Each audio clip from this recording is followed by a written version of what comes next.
Hey, let's do another chess game. I've got a very interesting idea here. I find this out of Horowitz's old book all about chess. This particular game I'm about to show you. The winner of this following brilliant game is the Roman Catholic ecclesiast Gioacchino Cardinal Pecci, who later became Pope Leo XIII. And he played this game against a good friend of his in Perugia about 1875. It was recorded by the famous theologian and chess enthusiast Maurice de la Talle. Let's go to the board. The Pope is playing the black pieces. Let's see how he does. So we've got a king pawn opening. Better put my glasses on here. Woohoo! Better. King pawn opening. And now knight f3, knight c6. So we could be playing an Italian game, or we could be playing a Spanish Ruy Lopez, but no, he does go for the Italian. So we're going to play the Gioco Piano, and he immediately bumps the c pawn. Now this does help establish the center here, but what he's really wanting to do with this push is the d pawn up here to d4 to really hit the center. But c3 is a very valid move, and now the Pope brings out the other knight. He wants to develop rather than push pawns, and interestingly, here comes the pawns. Now that's a tough center push. That really is. That's a great start to really get some dominance. So E is going to take d4. Let's fight for the center here. And now, rather than retake with the pawn, he pushes this pawn. Now, that's a good thrust because he's threatening that knight, and that knight is a good power piece in the center, influencing very many important squares in the center. So this is war. Now, the Pope's response was fun. He has a good threat, and really a pawn threatening a knight. There's no question. If you're not going to save the knight, the pawn's going to take the knight. Does he begin to pay attention to that? No, he does not. He plays superb chess. He plays the higher level chess. He's ignoring the threat. He's going to make a better threat on his own. He bops d5 up there, and he threatens to excommunicate that bishop. After all, he is the Pope. So this is even worse. The white player ignores that threat and says, but I like mine, so I'm going to take the knight. So the knight is gone, and the pawn will take the bishop. D takes c4.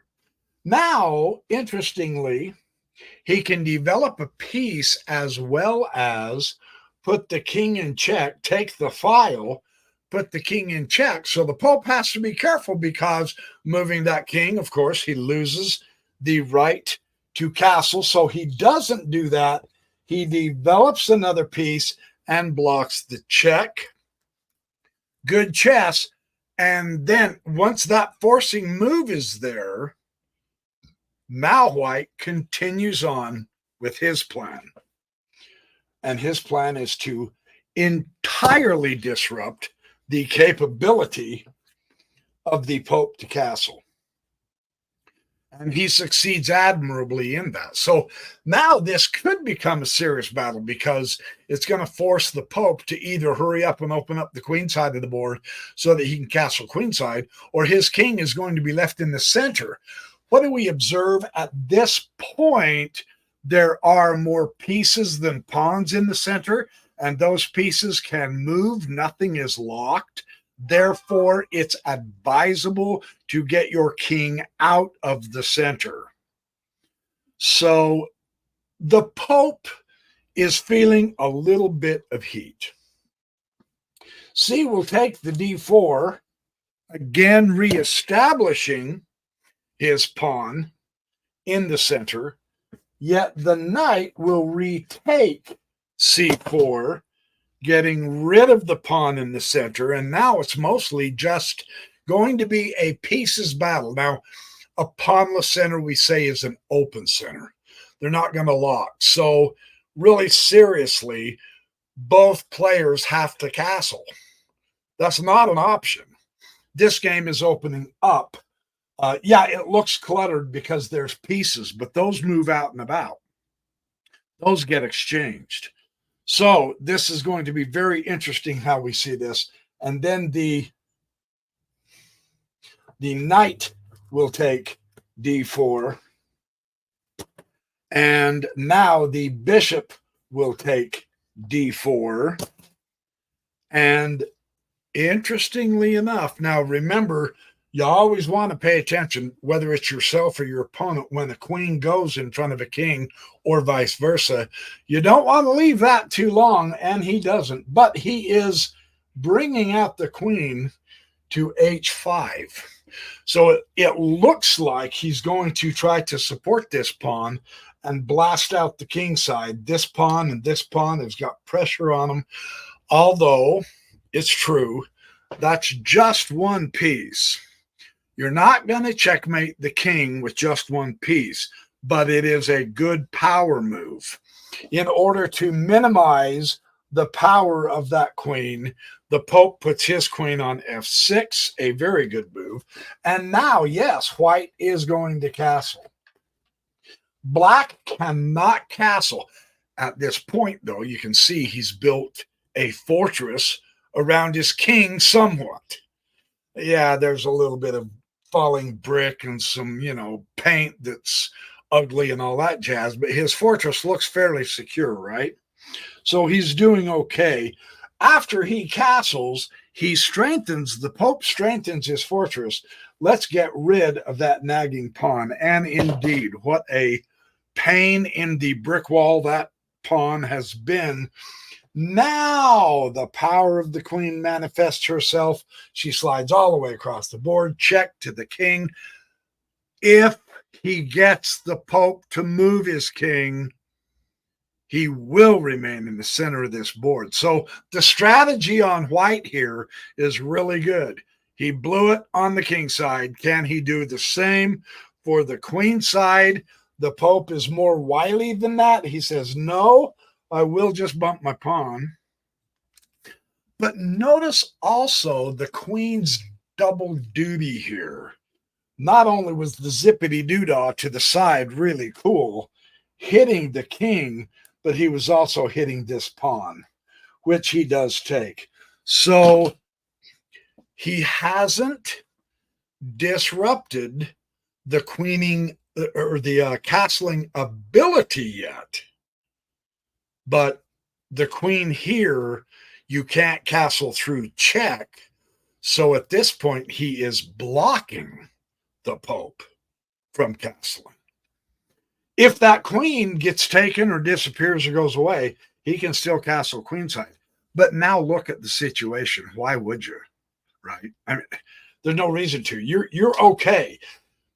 See, this is one of Yusupov ideas in his chess course, is if the king, even in the end game, when you get the king up here in the middle, build a fortress around the king. That king's got a pretty good fortress, so to speak.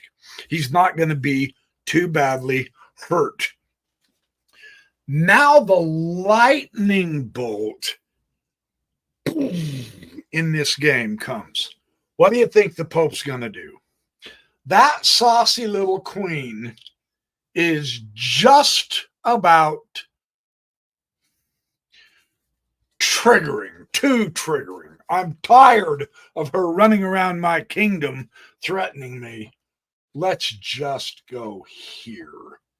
Check. Rook takes g2. Wow, what a move. And you say, to what effect? The king takes the rook. He sacrifices the rook. Everybody on YouTube land that does chess videos really makes a big deal about that. So I'm going to conform to that. He sacrifices the rook. everybody all together now. But that is a great sacrifice, because now the king comes out and the queen can go check. Well, now the queen checking is a whole lot more powerful and dangerous than just the rook, and so you've got to be careful. Come back here into safety. Watch this bishop d5 check. Now here we see the magnificent difference of chess philosophies, that all of the Grandmaster games I've shown you, all of the various Jeremy Silman imbalance videos I have shown you, all of the chess games that you see on YouTube show you, sincerely, here it is, even the Pope got it. If the Pope can get it, you and I can get it. Who is better developed? Better development means much more power. 1, 2, 3, and notice where both those bishops are. The absolute premium spot on the chessboard, going right at that. This guy is gonna be toast soon. This is powerful. What do you have on the white? Yes, he disrupted the kingside castling. And yes, he prevents the queenside castling. None of that matters because it's a one-piece battle. You cannot win chess with just your queen. Tattoo that on your forehead, your arm, and your belly button. I cannot win chess with just a queen, so that you do not play chess this way. This is what defeats him. If you go to battle and leave half your army home, you ain't winning. In the Super Bowl, if one of the teams only puts out half the players on the field, they ain't gonna win the game. That's why he loses. Now let's watch how he loses, because it's pretty spectacular fashion. We're in the midst of it right now. F3, of course. Check again. The only thing you can do, and of course, Queen G1 mate. There's the final position. You only have 2 of White's pieces out. 3 of them stayed home and slept in. This was an early morning battle, and the only piece Black didn't get out, the Pope, was the rook. He put the rest of his entire army with excellent effect into this battle, and he won a very brilliant game. So what a great lesson. What an interesting way to reinforce this lesson yet again, that religious or secular, all kinds of people, when you play chess correctly, and this was done very well by the Pope, then you improve your chances of playing a brilliant game of chess, just like the Pope. So thanks for watching my chess videos. Thank you for all your support, your love, your excitement. I'm loving doing these videos. They are fun. They are exciting. We are all improving our chess and having a ball doing it. And be good, do well, have fun, make lots of friends, stay happy, and I will see you soon with another Backyard Professor chess instructional video that improves all of our play.